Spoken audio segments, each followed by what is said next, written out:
పాలసీని ఆదాయ వనరుగా మార్చుకున్నది చంద్రబాబు నాయుడు గారే. మద్యం వ్యాపారులతో కలిసిపోయి మద్యం నియంత్రించుంటే, మద్యపానాన్ని మీరు ఎందుకు తిరిగి కొనసాగించారు? ఇప్పటికైనా సరే ప్రజలకు సమాధానం చెప్పండి. 2014 నుంచి 2019 వరకు మద్యం సిండికేట్ మొత్తం తెలుగుదేశం పార్టీ నాయకుల చేతుల్లోనే ఉంది. బడి పక్కన గుడి పక్కన అనే విచక్షణ లేకుండా ఎక్కడ పడితే అక్కడ మద్యం షాపులు ఏర్పాటు చేసింది చంద్రబాబు నాయుడు గారు ముఖ్యమంత్రిగా ఉన్నప్పుడు కాదా? ఆయన 2014 నుంచి 19 వరకు 4380 మద్యం దుకాణాలకి అధికారంగా అనుమతిస్తే, ఆ మద్యం షాపులతో పాటు పర్మిట్ రూములతో పేరుతో మరొక 4380 అనధికార బార్లను తెరిపించింది చంద్రబాబు నాయుడు గారు అధికారంలో ఉన్నప్పుడు కాదా? అదే సమయంలో 43,000 బెల్ట్ దుకాణాలని ఏర్పాటు చేసి మద్యాన్ని ఏరులై పారించింది చంద్రబాబు నాయుడు గారు అధికారంలో ఉన్నప్పుడు కాదా? ఇవన్నీ దేనికి చేశారు? ప్రజల ఆరోగ్యాన్ని మెరుగుపరచడానికా? లేకపోతే ప్రజల్ని బాగా తాగించి వాళ్ళ దగ్గర నుంచి డబ్బులు కొట్టేసి మీ సిండికేట్ ఆస్తులు పెంపొందించుకోవడానికి, రాజకీయ అధికారాల్ని కైవశం చేసుకోవడానికి కాదా చంద్రబాబు నాయుడు గారు? వీటికి సమాధానం చెప్పండి. మీరు అధికారంలో ఉన్నప్పుడు మద్యం దుకాణాల్లో ఎంఆర్పి రేటు కన్నా సరే మీరు 10 రూపాయల నుంచి 25 రూపాయలకి అదనంగా అమ్మించారా లేదా? చెప్పండి. అధిక ధరకి విక్రయించిన డబ్బుని కింద నుంచి పైదాకా పంచుకున్నది, దోచుకున్నది మీ నేతలు, మీరు కాదా? ఈ దోపిడీ విధానాన్ని వ్యవస్థీకృతం చేసింది చంద్రబాబు నాయుడు గారు, మీరు కాదా? మీ హయాంలో విచ్చలవిడిగా బ్రాండ్లను మంజూరు చేసింది మీరే. ఇష్టం వచ్చిన వారికి కాంట్రాక్టులు మద్యం సరఫరా చేయడానికి ఇచ్చింది మీరే. కమిషన్లు దండుకుంది మీరే. మద్యం దుకాణాలని మీ వారికి వచ్చేలా చేసుకున్నది మీరే. తర్వాత వాళ్ళందరినీ సిండికేట్ గా ఏర్పాటు చేసి అధిక రేట్లకి అమ్మించింది మీరే. ఇవన్నీ ఒక వ్యవస్థీకృతం చేసింది మీ హయాంలో కదా? చెప్పండి. దీన్ని పెద్ద ఎత్తున ఆదాయ వనరుగా మార్చుకున్నది చంద్రబాబు నాయుడు గారు, మీరా కాదా? సమాధానం చెప్పండి. జగన్మోహన్ రెడ్డి గారు అధికారంలోకి వచ్చిన తర్వాత మద్యాన్ని నియంత్రించే దిశగా చర్యలు తీసుకోబట్టే ఎల్లో గ్యాంగ్కి బాగా మండింది. వాళ్ళకి మింగుడు పళ్ళ. అరే, ఎన్నాళ్ళు మనం విచ్చలవిడిగా ప్రజలు తాగించాం, ఎక్కువ రేట్లకు అమ్ముకున్నాం, దోపిడీ చేశాం, ఆస్తులు కూడబెట్టాం, అధికారం కైవసం చేసుకున్నాం. జగన్మోహన్ రెడ్డి గారు అధికారంలోకి వచ్చి మనల్ని నియంత్రిస్తే మనం ఎందుకు ఊరుకోవాలనుకున్నారు వాళ్ళందరూ? అందుకనే జగన్మోహన్ రెడ్డి గారి మీద ఇష్టానుసారం విష ప్రచారం చేశారు, అవాస్తవాలు మాట్లాడారు, అబద్ధాలు ప్రచారం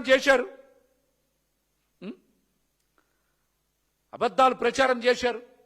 జగన్మోహన్ రెడ్డి గారు అధికారంలోకి వచ్చిన తర్వాత పారదర్శక విధానంతో మద్యం షాపుల్ని తగ్గించారు కదా, బెల్ట్ షాపుల్ని తొలగించారు కదా, పర్మిట్ రూముల్ని ఎత్తేశారు కదా. అలాగనే పరిమిత సమయంలోనే మద్యం అమ్మకాలు చేశారు కదా, అది కూడా ప్రభుత్వ ఆధ్వర్యంలోనే అమ్మకాలు చేశారు. ఈ చెల్లింపుల విధానం కూడా జగన్మోహన్ రెడ్డి గారే ప్రవేశపెట్టారు. ఇట్లాంటి విప్లవాత్మకమైనటువంటి నిర్ణయాలు మద్యం పాలసీలో తీసుకోబట్టే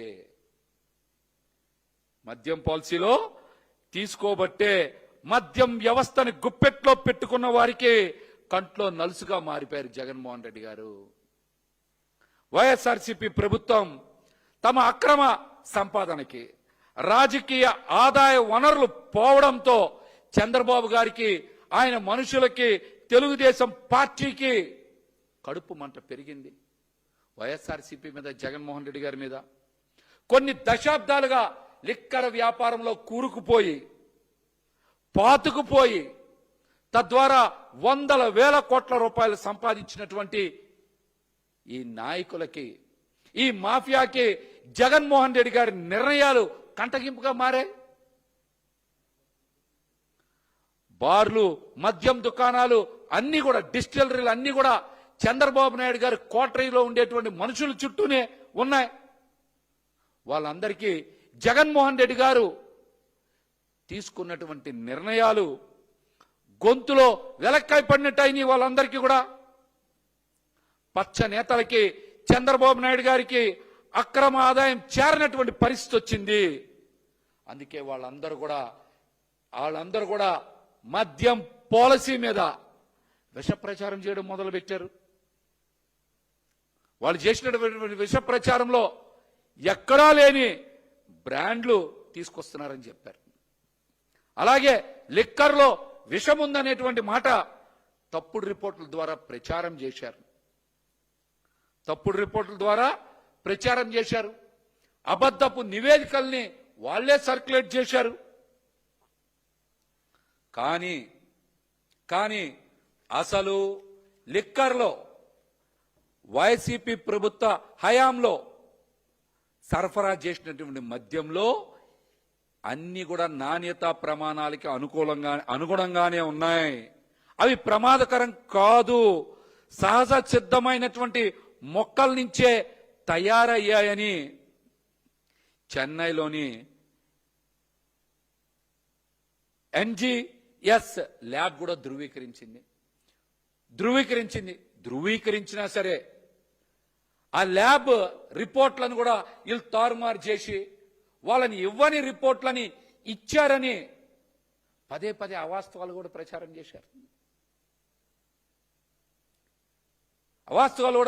చేశారు. ఎక్కడా ప్రమాదకరం కావు, సహజ సిద్ధంగానే తయారయ్యాయని చెప్పినా ఈ పచ్చమో కాగిందా?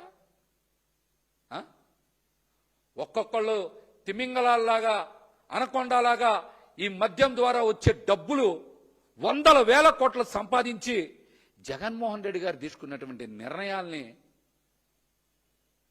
వ్యతిరేకించడానికి, ఇలాంటి విష ప్రచారానికి వాళ్ళు తెరలేపి ల్యాబ్ ఇచ్చిన రిపోర్ట్స్ కూడా తప్పుడు రిపోర్ట్లని వీళ్ళే ప్రచారం చేశారు.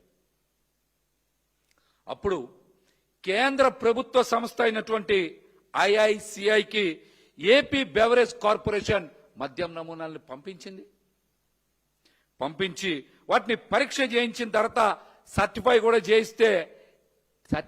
చేయించి అన్ని కూడా నాణ్యతా ప్రమాణాలకు లోబడి నాణ్యమైనటువంటి మద్యాన్నే అమ్మకాలు చేస్తున్నారని ఆ రోజు ఉన్నటువంటి విష ప్రచారాన్ని, చంద్రబాబు నాయుడు గారి కోటరీ చేసినటువంటి విష ప్రచారాన్ని ఆ రోజున వైఎస్ఆర్సీపీ ప్రభుత్వం తిప్పికొట్టింది. కొన్ని బ్రాండ్లు అంట కొత్త సృష్టించారంట వైసీపీ ప్రభుత్వ హయాంలో. చంద్రబాబు నాయుడు గారు 200 బ్రాండ్లకి అనుమతి ఇచ్చారన్న విషయం చాలా మంది ప్రజలకు తెలియదు. 200 బ్రాండ్లకి అనుమతి ఇచ్చింది చంద్రబాబు నాయుడు గారే. 200 బ్రాండ్లకి అనుమతి ఇచ్చారు. అందులో మీరు చూస్తే పవర్ స్టార్, లెజెండ్ అనే బ్రాండ్లు కూడా అనుమతి ఇచ్చింది చంద్రబాబు నాయుడు గారే. ఏంటి అండి? పవర్ స్టార్, లెజెండ్ లాంటి బ్రాండ్లకు కూడా అనుమతి ఇచ్చింది ఎవరు? చంద్రబాబు నాయుడు గారే. President medal, Hyderabad blue deluxe, governor reserve, Napoleon, British empire, super strong premium beer, ఇట్లాగా అనేక బ్రాండ్లకి అనుమతి ఇచ్చింది చంద్రబాబు నాయుడు గారే. కాదని చెప్పమనండి, ఆయన్ని కాదని చెప్పమనండి. అట్లాగనే బీరా 91 పేరుతో 3 రకాల బీర్ల బ్రాండ్లకు కూడా 2019 మే 14న చంద్రబాబు నాయుడు గారి ప్రభుత్వమే అనుమతి ఇచ్చింది. ఉత్తర్వులు కూడా జారీ చేశారు. ఏమంటే నాసిరకం బ్రాండ్లు అన్నారు, నాణ్యం లేని మద్యం అన్నారు, ఇష్టానుసారం మాట్లాడారు. ఈ బ్రాండ్ల మొత్తానికి అనుమతి ఇచ్చింది ఎవరో? చంద్రబాబు నాయుడు గారే. కాదని చెప్పమనండి. ఈరోజు రాష్ట్రంలో ఉన్న 20 డిస్టిలరీల్లో 14 డిస్టిలరీకి అనుమతి ఇచ్చింది చంద్రబాబు నాయుడు గారే. మిగిలిన 6 డిస్టిలరీలకి గత ప్రభుత్వాలు అనుమతిస్తే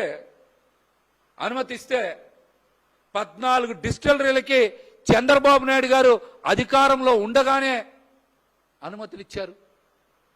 మద్యం తయారు చేసుకోండి, బాగా అమ్మండి, అమ్మి ఆ డబ్బులు నాకు కమిషన్ ఇవ్వండి అని అనుమతులు ఇచ్చింది ఎవరో? చంద్రబాబు నాయుడు గారే. ఒక్క డిస్టిలరీకి కూడా అనుమతి ఇవ్వని వైసీపీ ప్రభుత్వంలో అక్రమాలు జరిగాయనడం రాజకీయ దురుద్దేశమే.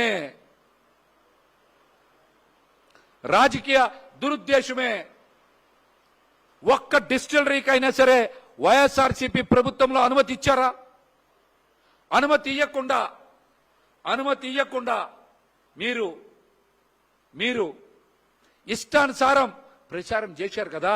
ఇది రాజకీయ కుట్రలో భాగమే.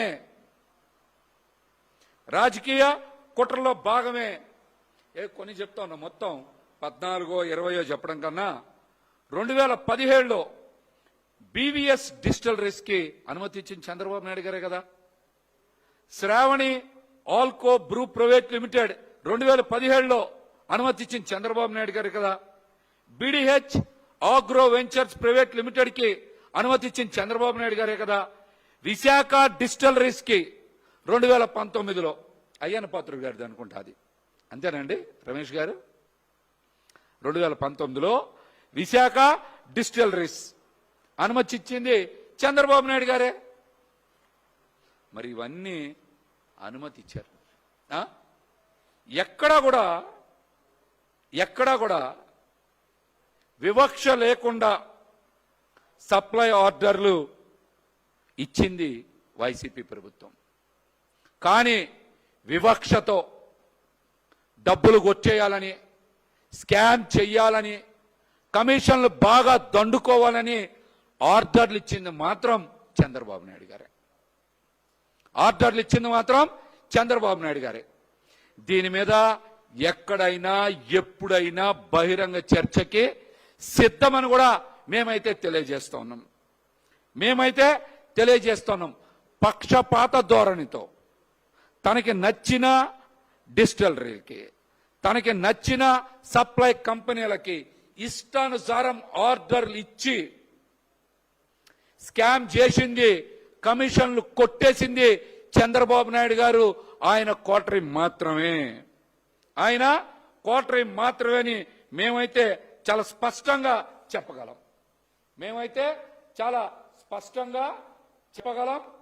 ఎక్కడైనా సరే ఇది ప్రూవ్ చేయగలం. 17-18లో చంద్రబాబు నాయుడు గారు అధికారంలో ఉన్నప్పుడు మొత్తం 8,106 కోట్ల రూపాయల మద్యం ఆర్డర్లు ఇస్తే అందులో 5 కంపెనీలకి 4,122 కోట్ల రూపాయలకు పైగా ఆర్డర్లు ఇచ్చారు. 8,106 కోట్ల రూపాయలు 2017-18లో మద్యం ఆర్డర్లు ఇస్తే అందులో 5 కంపెనీలకి 4,122 కోట్ల రూపాయల ఆర్డర్లు ఇచ్చారు. అంటే 50% పైగా ఆర్డర్లు ఇచ్చారు. అందులో పెర్ల్ డిస్టిలరీస్ కానీ, ఫెర్నోడ్ రిచర్డ్ ఇండియా లిమిటెడ్ కానీ, ఎస్వీఆర్ డిస్టిలరీస్ కానీ, అలైడ్ బ్లెండర్స్ కానీ, ఎస్పీవై ఆగ్రో ఇండస్ట్రీస్ కానీ, ఈ 5 కంపెనీలకి 4,122 కోట్ల రూపాయల ఆర్డర్లు ఇచ్చారు. మరి దీని స్కామ్ అంటారా అనరా? మీకు 5 కంపెనీల పట్ల అంత ప్రేమ ఎందుకు? దానికి కారణం ఏంటి చంద్రబాబు నాయుడు గారు? 2018-19లో కూడా 4,765 కోట్ల రూపాయల విలువైన మద్యం ఆర్డర్లు ఇస్తే అందులో 3 డిస్టిలరీస్కి 2,244 కోట్ల రూపాయల ఆర్డర్లు ఇచ్చారు చంద్రబాబు నాయుడు గారి హయాంలో. చంద్రబాబు నాయుడు గారి హయాంలో 2,244 కోట్ల రూపాయల ఆర్డర్లు ఇచ్చారు. వాటిల్లో 3 కంపెనీల్లో ఒకటి సెంచినీ, రెండోది పెర్ల్, మూడోది ఎస్పీవై ఆగ్రో ప్రొడక్ట్స్. ఇందాక చెప్పిన 5 కంపెనీల్లో మళ్ళీ 2 కంపెనీలు రిపీట్ అయింది. మీకు ఆ కంపెనీల మీద అంత ప్రేమ ఎందుకు? పెర్ల్ మీదో ఎస్బీవై ఆగ్రో ప్రొడక్ట్స్ మీదో అంత ప్రేమ ఎందుకు? ఇదంతా కమిషన్ల కోసం చేసింది కాదా మీరు? ఇదంతా కమిషన్ల కోసం చేసింది కాదా? వైఎస్ఆర్సీపీ హయాంలో 16 డిస్టిలరీలకి 74% ఆర్డర్లు ఇచ్చారు. దానికి మీరు పెద్ద గొడవ చేశారు, గగ్గోలు పెట్టారు. 16 డిస్టిలరీలకి 74% ఆర్డర్లు ఇస్తే ఏ ఒక్కరికి కూడా 5% లోపే కదా ఉన్నాయి. 5%కి పైబడి ఏ డిస్టిలరీకి కానీ ఏ కంపెనీకి కానీ ఆర్డర్ ఇచ్చారా? చెప్పండి. అంటే మిగతా 4 డిస్టిలరీలకు ఇచ్చింది 26%. అంటే ఎవరికి 6%కి మించలేదు కదా. ఇది పారదర్శకంగా ఆర్డర్లు ఇచ్చినట్టు కదా. అందరినీ సమాన దృష్టితో వైఎస్ఆర్సీపీ ప్రభుత్వం చూసినట్టు కదా.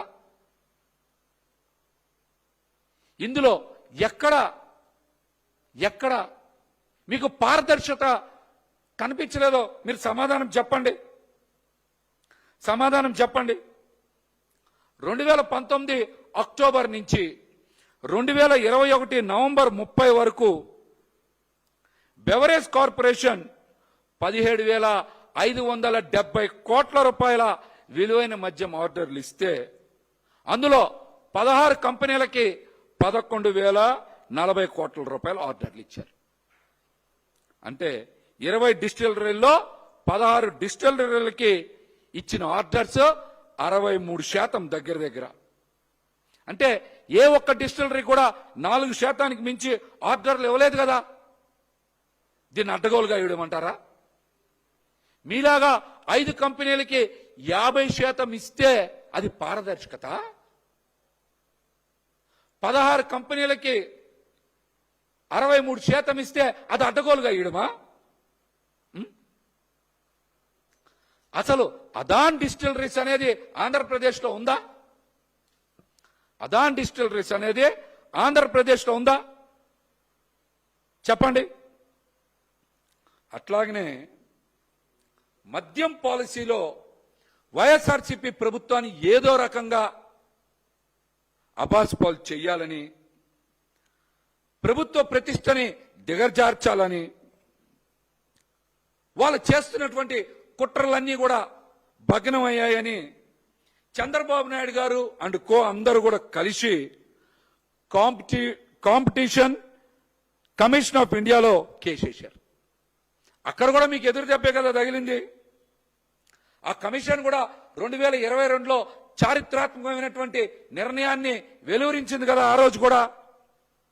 ఆ రోజున వైసీపీ ప్రభుత్వం అమలు చేస్తున్నటువంటి మద్యం విధానం చాలా పారదర్శకమైందని చెప్పి, అదేవిధంగా ఏకస్వామ్య విధానాలను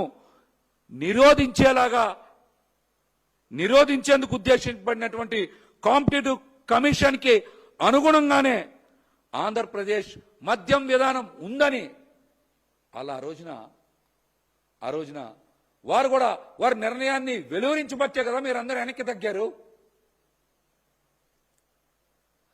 తగ్గారు. అయినా కూడా చంద్రబాబు గారు అండ్ కోలో కొంతమంది వ్యక్తులందరూ కూడా కలిసి పెద్ద మద్యం కంపెనీలు, భారీ ఎత్తున మద్యాన్ని సరఫరా చేసినటువంటి ఏజెన్సీలు అందరూ కూడా కలిసి international spirit wines association of India రాష్ట్ర ప్రభుత్వ విధానాన్ని తప్పుబట్టడానికి మళ్ళీ కేసేశారు. అక్కడ కూడా మీరందరూ కూడా ఓడిపోయారు కదా, అక్కడ కూడా మీరందరూ కూడా ఓడిపోయారు కదా. అయినా అయినా మీరు ఎక్కడన్నా ఆగారా? ఎక్కడన్నా ఆగారా?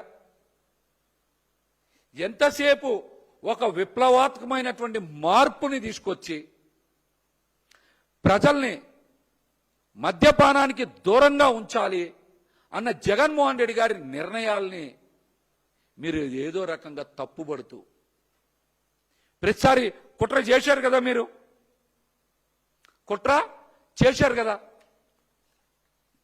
చెప్పండి,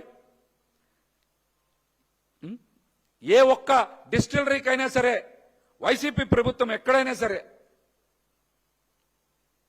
పారదర్శకతకు లోబడి కాకుండా నిబంధనలకు విరుద్ధంగా ఎక్కడైనా సరే సప్లై ఆర్డర్లు ఇచ్చారా? దీనికి సమాధానం చెప్పండి ఎవరైనా సరే. చాలా చోట్ల చాలా మంది మాట్లాడుతూ ఉన్నారు. ఆన్లైన్ విధానానికి మాన్యువల్ విధానానికి చాలా తేడా ఉంది. ఆన్లైన్ విధానంలో అయితే అంత పారదర్శకంగా ఉంటుంది, మాన్యువల్ విధానంలో అయితే పారదర్శకత లోపించి కొన్ని తప్పులు జరిగే అవకాశం ఉందని చాలా మంది మాట్లాడుతూ ఉన్నారు. ఆన్లైన్ విధానానికి చట్టబద్ధత ఉందా లేదా చాలా మందికి తెలియదు ఈ విషయం. ఆన్లైన్ విధానానికి అసలు చట్టబద్ధతే లేదు కదా. ఎంత మద్యం అమ్ముతున్నామో తెలుసా ఆన్లైన్ విధానంలో? పోనీ బాటిల్ మీద ఎక్కడన్నా క్యూఆర్ కోడ్ ఉంటుందా? పోనీ తెలుసా? నిజంగా ఆన్లైన్ విధానంలో చంద్రబాబు నాయుడు గారు చెప్పినట్టు పారదర్శకత ఉంటే ఎంఆర్పి రేట్ కన్నా ఒక్కొక్క బాటిల్ని 10 రూపాయలు ఎక్కువకో 20 రూపాయలు ఎక్కువకో ఎలా అమ్ముతారు? పర్మిట్ రూమ్లు ఎలా ఇస్తారు? లేకపోతే బెల్ట్ షాపులు ఎలా ఇస్తారు? మీరు చెప్పండి. ఆన్లైన్ విధానం అసలు పారదర్శకత లేదు. అసలు మాన్యువల్ విధానం అంటే మీరు వేరే అనుకుంటా ఉన్నారు అందరు కూడా. మాన్యువల్ విధానంలో అమ్మకం జరిగితే ఆ అమ్మకం జరిగినటువంటి డబ్బులు మొత్తం కూడా మరుసటి రోజు పొద్దున్న స్టేట్ బ్యాంక్ ఆఫ్ ఇండియాలో డిపాజిట్ చేయాలి. ఆ డబ్బులను కూడా డిపాజిట్ చేయాలి. ఎవరైనా డిపాజిట్ చేయకపోతే ఎంటే బెవరేజ్ కార్పొరేషన్ వాళ్ళ మీద చర్యలు తీసుకుంటుంది. అది పారదర్శకమైనటువంటి విధానం. ఏ బ్రాండ్ ఎంత అమ్ముతున్నాం అనే స్పష్టంగా తెలిసేటువంటి విధానం. ఇవన్నీ తెలుసుకోకుండా ఆన్లైన్ విధానానికి ఏదో చట్టబద్ధత ఉన్నట్టు చాలా మంది మాట్లాడుతూ ఉన్నారు. చాలా మంది మాట్లాడుతూ ఉన్నారు. అది కరెక్ట్ కాదు. అది కరెక్ట్ కాదు. మద్యం వాస్తవ అమ్మకం బ్రాండ్ డిమాండ్కు అనుగుణంగానే సేకరణ జరుగుతుంది. కానీ చంద్రబాబు నాయుడు గారి హయాంలాగా ఇష్టానుసారం ఆయనకు నచ్చిన కంపెనీల దగ్గర నుంచి, ఆయనకు నచ్చిన డిస్టిలరీల నుంచి, ఆయన నచ్చిన బ్రాండ్లు ప్రజల మీద రుద్దేటువంటి పరిస్థితే వైఎస్ఆర్సీపీ ప్రభుత్వ హయాంలో తీసుకున్నటువంటి విధానంలో లేదన్న విషయాన్ని ప్రతి ఒక్కరు కూడా గ్రహించాలి. అట్లాగనే కొన్ని బ్రాండ్ల అమ్మకాలు జరగలేదు, వాళ్ళ మీద వివక్ష చూపారని కూడా చాలా సందర్భాల్లో మాట్లాడారు. అక్కడ జరిగిన వాస్తవం ఏంటంటే ఆంధ్రప్రదేశ్ ప్రభుత్వాన్ని కొన్ని డిస్టిలరీ కంపెనీస్ అడ్వాన్స్ పేమెంట్ ఇస్తేనే సప్లై చేస్తామని చెప్పారు. ప్రభుత్వం అడ్వాన్స్ పేమెంట్ ఇచ్చి మద్యం కొనుగోలు చేస్తుందా? ఒక పారదర్శకమైనటువంటి విధానం అమల్లోకి తీసుకోవాలనుకున్నప్పుడు, మద్యం అమ్మకాలని తగ్గించాలనుకున్నప్పుడు ప్రభుత్వం ఏ విధంగా ఈ డిస్టిలరీస్ కానీ సప్లై చేసే కంపెనీలకు కానీ అడ్వాన్స్ పేమెంట్ కడుతుంది? అడ్వాన్స్ పేమెంట్ కట్టడానికి ఆ రోజు ప్రభుత్వం, వైసీపీ ప్రభుత్వం సుముఖత లేనందువలన కొన్ని కంపెనీస్ సరఫరా చేయకుండా ఆపేసినాయి. అంతే తప్పించి వాళ్ళ మీద ఎలాంటి వివక్ష లేదు. ఆ కంపెనీల మీద ఎట్లాంటి వివక్ష లేదు. అదేవిధంగా ఈ రోజున చంద్రబాబు నాయుడు గారి కూటమి ప్రభుత్వంలో మద్యం అమ్మకాలు విపరీతంగా పెరిగాయి, ఆదాయం మాత్రం తగ్గిపోయింది. ఆదాయం మాత్రం తగ్గిపోయింది. మరి దీన్ని స్కామ్ అంటారా అనరా చెప్పండి సమాధానం. మరి దీన్ని స్కామ్ అంటారా అనరా? అమ్మకాలు పెరిగాయి, ఆదాయం తగ్గింది. దీన్ని స్కామ్ అంటారా అనరా? చంద్రబాబు నాయుడు గారు సమాధానం చెప్పండి.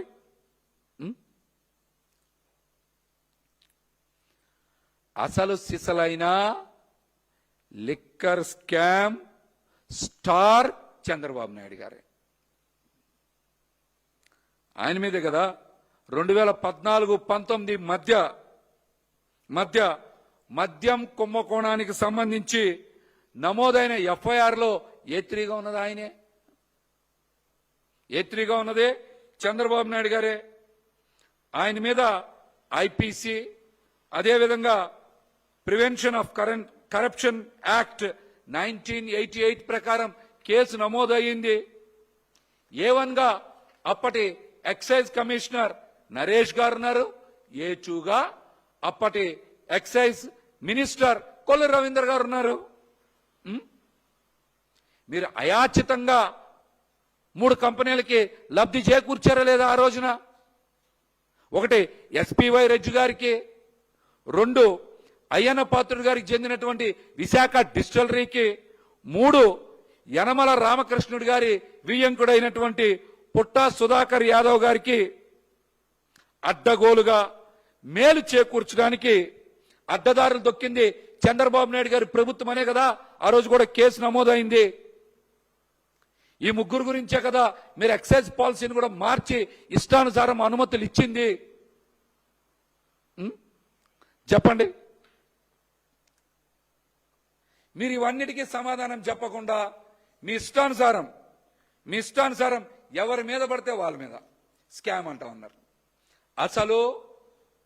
అసలు వైఎస్ఆర్సీపీ ప్రభుత్వం మీద కానీ జగన్మోహన్ రెడ్డి గారి మీద కానీ లేని లిక్కర్ స్కామ్ని, లేని మద్యం పాలసీలో లోపాలని అంటగట్టేందుకు ప్రచారం చేయడానికి ప్రధాన కారణం, కక్ష కట్టడానికి ప్రధాన కారణం, కుట్ర చేయడానికి ప్రధాన కారణం పచ్చ నేతలకు ఉన్నటువంటి డిస్టిలరీలు, మద్యం కంపెనీలు, మద్యం సరఫరా చేసేటువంటి కంపెనీలకి చంద్రబాబు నాయుడు గారు పరిధికి మించి అమ్మకాలు ఎక్కువ చేసినటువంటి బార్ల మీద, మద్యం ఎక్కువగా సరఫరా చేసినటువంటి డిస్టిలరీ మీద ప్రివిలేజ్ ఫీజుని మీరు ఎందుకు రద్దు చేశారు? మీరు సమాధానం చెప్పండి. మీరు ఎందుకు రద్దు చేశారు? 5% ప్రివిలేజ్ ఫీజుని రద్దు చేసే అధికారం మీకు లేదు కదా. రద్దు చేయొద్దని కూడా మీకు చెప్పారు కదా. అయినా కూడా మీరు క్యాబినెట్కి తెలియకుండా ఎందుకు రద్దు చేశారు? రద్దు చేసి వాటి మీద మీరు ఎందుకు సంతకాలు పెట్టారు చెప్పండి. మీతో పాటు కొల్లు రవీంద్ర గారు కూడా సంతకం పెట్టారు కదా. జీవో నెంబర్ 218 మీద మీరు సంతకాలు పెట్టారు కదా. మీరు చెప్పండి. ఇదిగోండి, చంద్రబాబు నాయుడు గారు, కొల్లు రవీంద్ర గారు సంతకాలు చేశారు. దేనికోసం చేశారు? అది ప్రభుత్వానికి ఆదాయం వచ్చేది కదా. ప్రభుత్వానికి ఆదాయం వచ్చేటువంటి ప్రివిలేజ్ ఫీజుని రద్దు చేయడం వలన ప్రభుత్వ ఖజానాకి గండి పట్టమే కదా. మరి మీరు ఎందుకు రద్దు చేశారు చెప్పండి? ఎందుకు రద్దు చేశారు?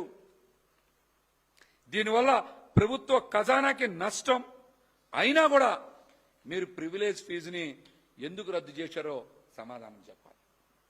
సమాధానం చెప్పాలి. కమిషన్ కోసమా? స్కామ్ కోసమా?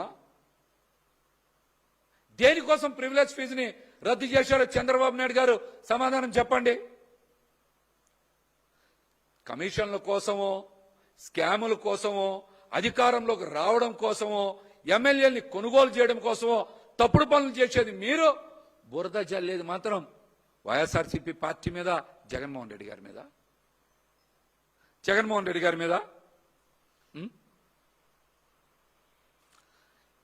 2 రోజుల నుంచి చూస్తూ ఉన్నాం.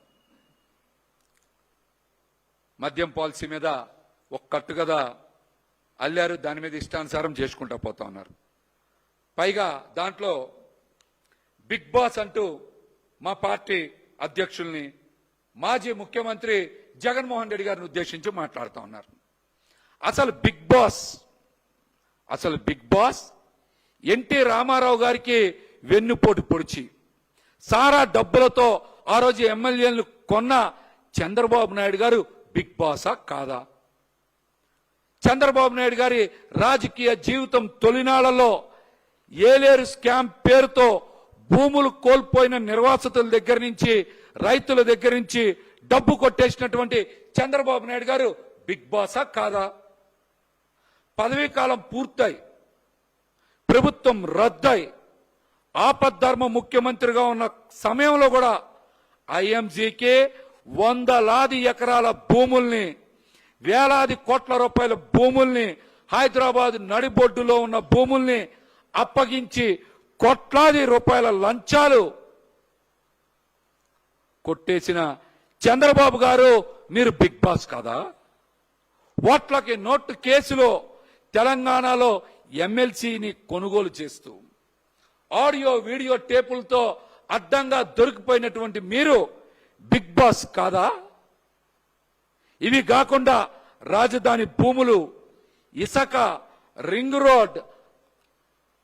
Road alignment, skill scam, assigned land scam, fibre net, ఇలా అనేక కుంభకోణాలు చేసినటువంటి చంద్రబాబు గారు బిగ్ బాస్లకే బిగ్ బాస్ కాదా మీరు? చెప్పండి. ఇప్పుడు రాజధానిలో నిర్మాణంలో విపరీతంగా రేట్లు పెంచేసి స్క్వేర్ ఫీట్కి 10,000 రూపాయల చొప్పున కట్టబెట్టిన మిమ్మల్ని ఏ బిగ్ బాస్ చేస్తున్నాడో సమాధానం చెప్పగలరా? పోర్ట్లు, ఫిషింగ్ హార్బర్లు, మెడికల్ కాలేజీలను స్కాములు చేస్తూ తెగ నమ్ముకుంటున్న బిగ్ బాస్ ఎవరో ప్రజలకు తెలియదా? ఇంతకు ఈ బిగ్ బాస్ అని రాస్తున్నటువంటి ఈనాడు పత్రిక యాజమాన్యం అతిపెద్ద ఆర్థిక నేరాలు చేసింది.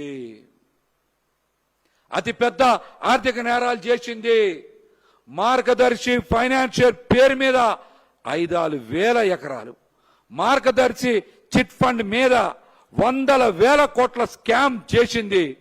మరి ఈ బిగ్ బాసుల్లో మరో బిగ్ బాస్ వీళ్ళ కాదా? మీరందరూ కూడా సమాధానం